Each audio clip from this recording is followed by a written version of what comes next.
Good morning, everybody. My name is Crystal. Welcome to my YouTube channel. It is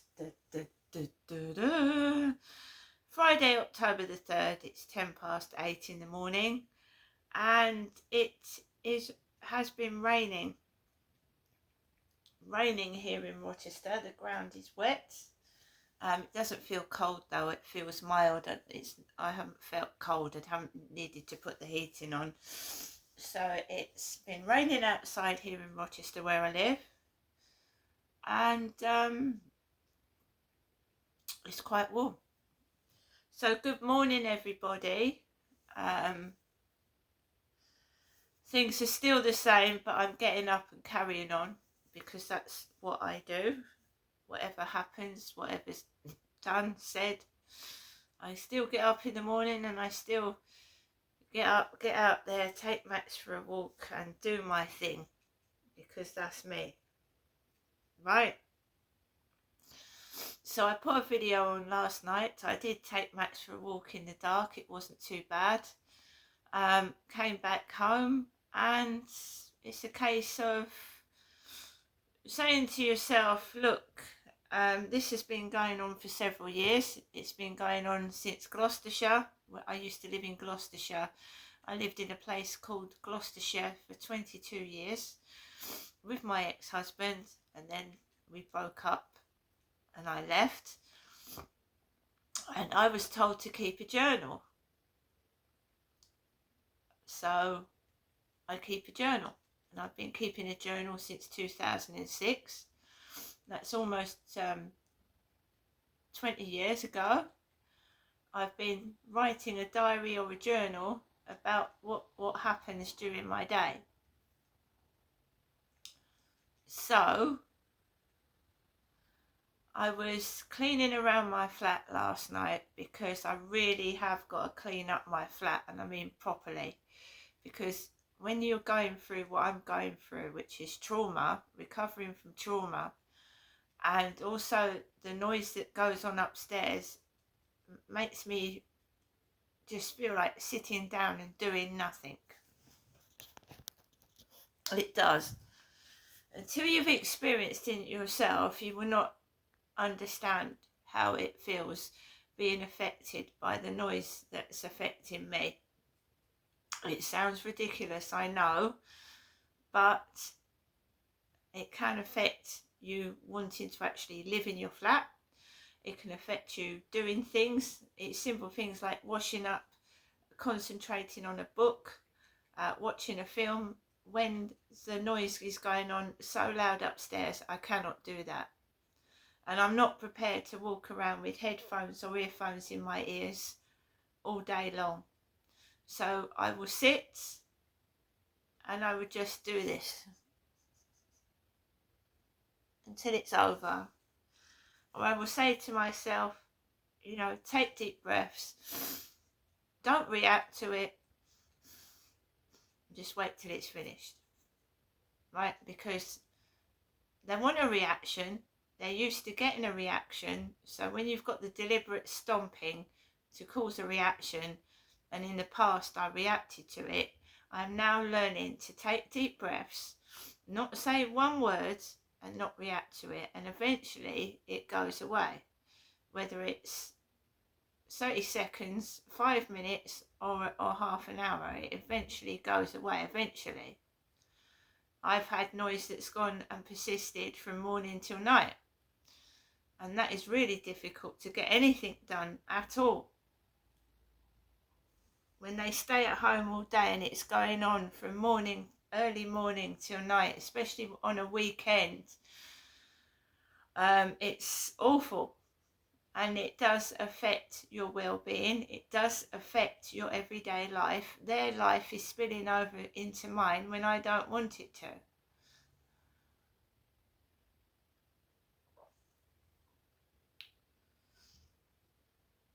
I don't want to get involved, and I don't want mediation. I just want to move. But as I said, I was going through a diary of 2019, and I lived at Old Road in Chatham it wasn't even I didn't even have a bedroom. It was no more than a bed sit, but they called it a studio flat. Didn't even have a bedroom, and my son was staying with me, and he didn't have a bedroom either. So it was a one room. Well, they called it a no bedroom flat, a studio flat. There was no bedroom. My bedroom was in the living room. There was a small kitchen and a small bathroom with no shower. It was awful, and it was worse because I didn't have another room to really escape into. It was all open plan.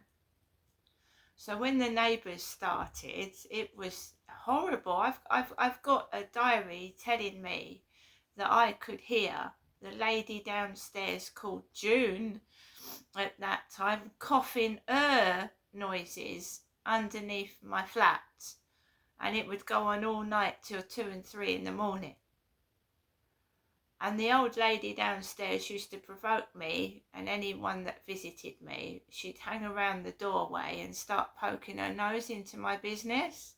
She would just stand in the doorway and wait for me and my relatives to come up the stairs, and then she'd start saying things to provoke. Actually saying things to provoke. Right? So this has been going on since I lived in Gloucestershire, and it's obviously transferred down here with me. First when I went to Chatham, and now I've moved to Rochester. This is someone hell-bent and intent on harassing me every day of my life. And I am completely innocent. I've done nothing wrong. I've gone through the right channels trying to stop this, and no one's listening and supporting me. It is targeted harassment. It's been going on since I left my ex-husband. It's targeted harassment. I've suffered domestic violence, mental and physical, throughout my lifetime, from my father, from my ex-husband, and from various other relationships. And it's involved physical violence, and I mean hitting, punching, biting. I'm not mad. I'm not my mother Jennifer. My mother Jennifer suffered domestic violence from my father Derek. When I was a child, I witnessed my father hitting my mother with cider bottles, punching her in the face, giving her black eyes, and I was a kid. Growing up from two years onwards, watching my dad beat my mother, hit her about like a punching bag, take control of her, tell her what to do. And he started hitting me, violently hitting me, and then it was sexual assaults from the age of 10. Right? I witnessed the police not doing their job when they came out to supposedly protect my mother. They sided with my father, and my mother was beaten after the police left. I'm not lying, that's the truth. I grew up knowing that the police did nothing to help and support my mum.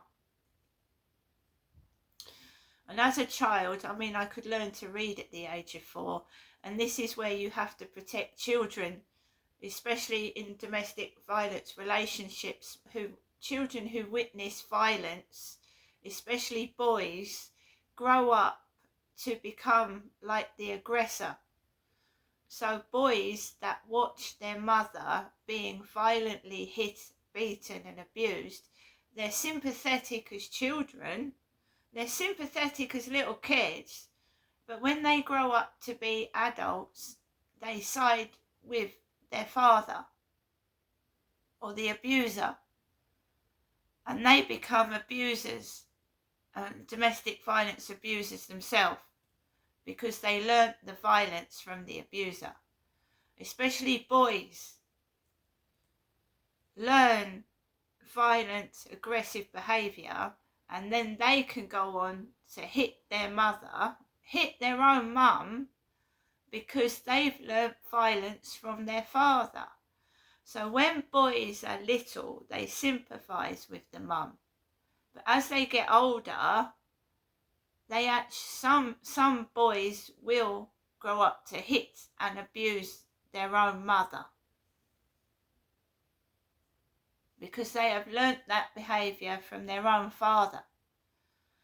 This is why in domestic violence relationships we need to support the victim and the victim's children and sort the abuser, the domestic abuser, out.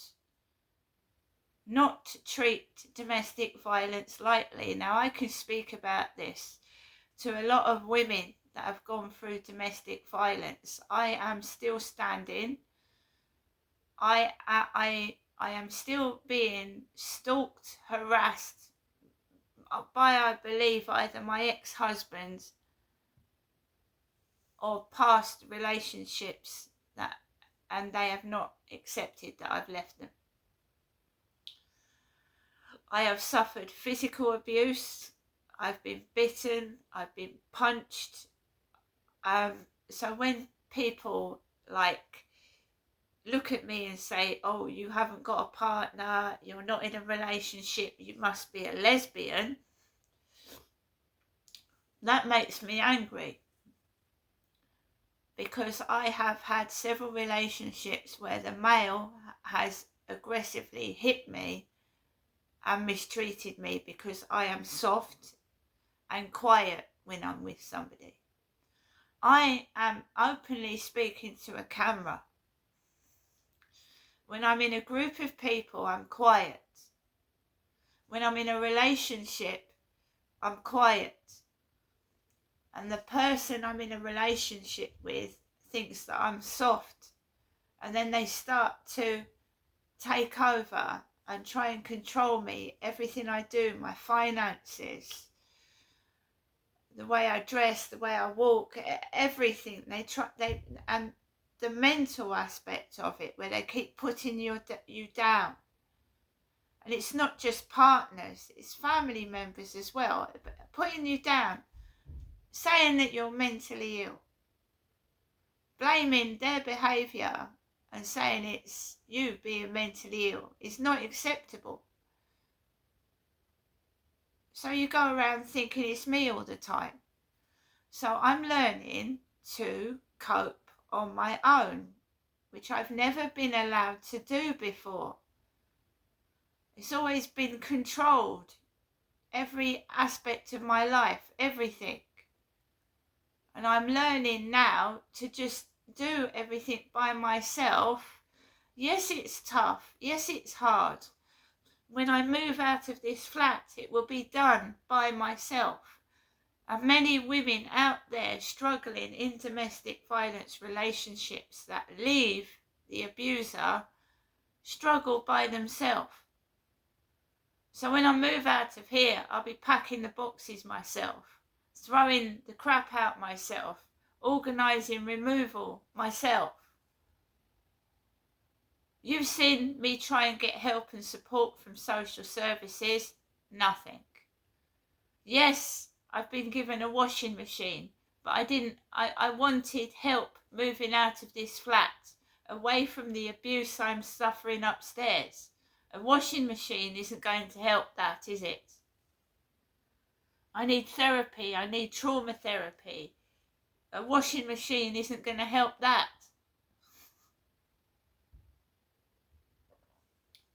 All the washing machine's done is cause more friction, because whenever I put the washing machine on, which I'm entitled to do, it starts the noise off upstairs.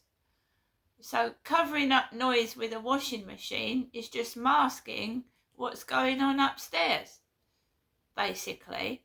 I'm grateful for the washing machine. My washing machine was broken, but it is not therapy, and it's not helping me move out of here. It's not support.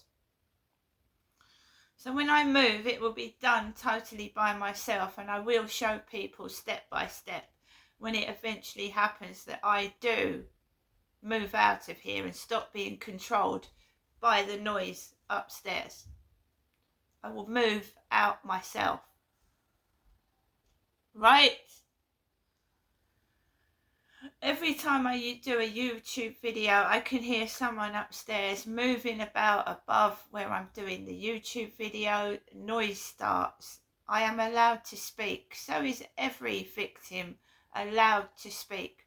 Don't let intimidation, aggression, and this noise, whatever it is, I don't know what it is. Every time I speak, a load of noise happens.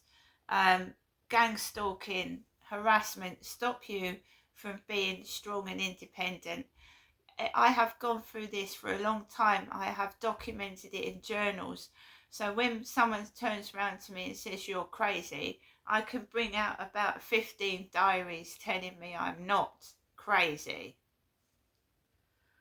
The names of the nurses, the names of the doctors, they're made up for the diary. Now this sounds absolutely unbelievable, but it's true. The whole world I'm living in is my journal. They're making fun of my diary and my journal, where I have suffered domestic violence, sexual assaults by my dad. It's not funny. Yes, there are humorous elements to my journal, because otherwise it would be unbelievable, unspeakable. When you talk about things like rape, sexual assaults, incest, which is a parent or a member of the family abusing somebody, right? They're turning it into a joke, which is disgusting. All these characters are turning, what they're doing is turning my journal, my voice into a comedy act, a joke. Domestic violence kills women and men, even mothers, every day of the week. Incest ruins children's lives. Some turn to drugs, some turn to drink, some kill themselves. It's not funny. I didn't want this, going outside every day, you know, this comedy act, this Little Britain show. I wanted to be a strong, independent woman that helped women going through what I went through several years ago, and I'm still experiencing now to this day. And it doesn't stop. You just get stronger. You learn to live with it. There is a lack of support. I mean, the housing, they don't care. If you don't pay your rent, they'll chuck you out. If someone calls you names and is racist, they don't do anything about it. But if you miss your rent, they'll be on your back like I don't know what. But it's not okay for someone to racially abuse me or call me a puff when I'm a woman.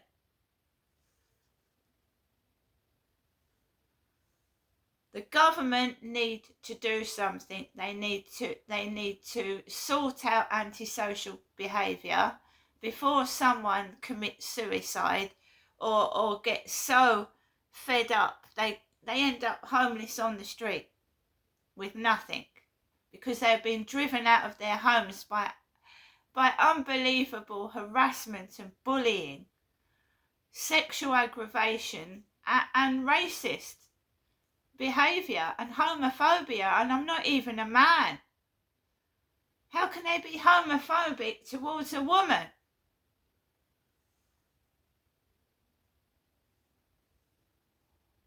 If we do not do something, these people are going to win. They're going to stay in their flat, controlling other people and getting away with it.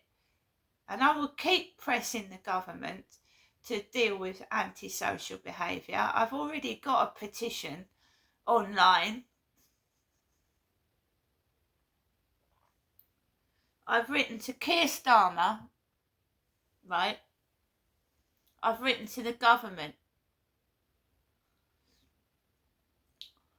there's really not any higher I can go for someone to listen and do something about this disgusting, racist, genderist, violent, aggressive sexual behaviour. Now, if I can get a child taken away from me 20 years ago now, because my flat was a bit untidy because I was going through domestic violence at the time, and my child was taken away from me, yet I have to go down to that bin store every day and see scum of the earth throwing food on the floor, smoking drugs with children in the building. And it does make me cross, and it does make me want to shout what the fuck is going on. And I carry on each day with my head up high, vlogging this abuse that is done to me, sending it to the housing, sending it to the police. They remain dormant. They don't do anything about it. Oh, we haven't got the resources. No, but you've got resources to go to lunch when you need to. The government, the housing, they go to their lunches and their meetings. The police haven't got resources to send cars out to me, and then they start parking cars outside the Rochester Riverside office. It's unbelievable. It's laughable, but it's not laughable. I and my mother have gone through the most unspeakable domestic violence, being degraded. I was bitten. Not by a dog, but a person. And they have the audacity to call me an animal. The whole world is going to know everything. They can't stop me. They won't stop me. And they should be embarrassed because they shouldn't have done it.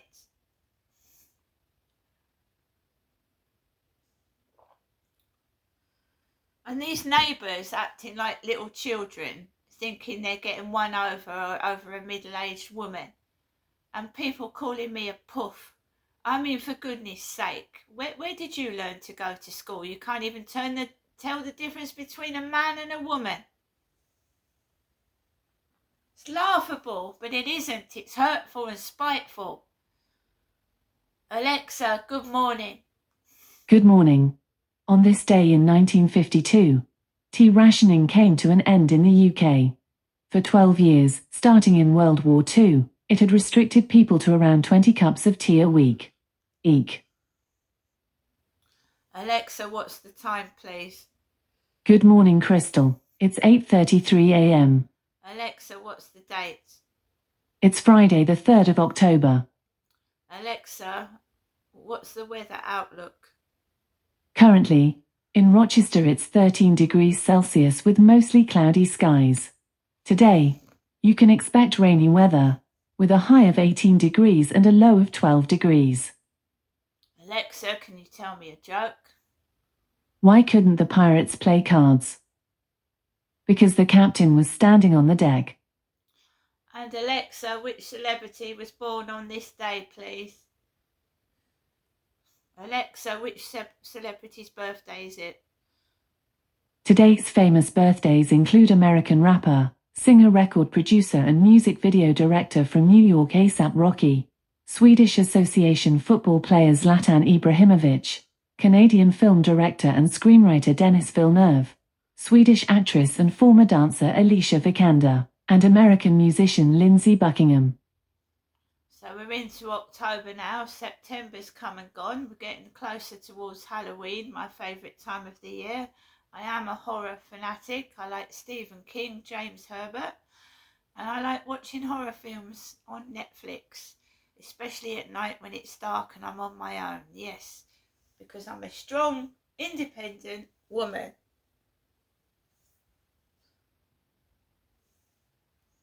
And now Charlie's going to say a few words.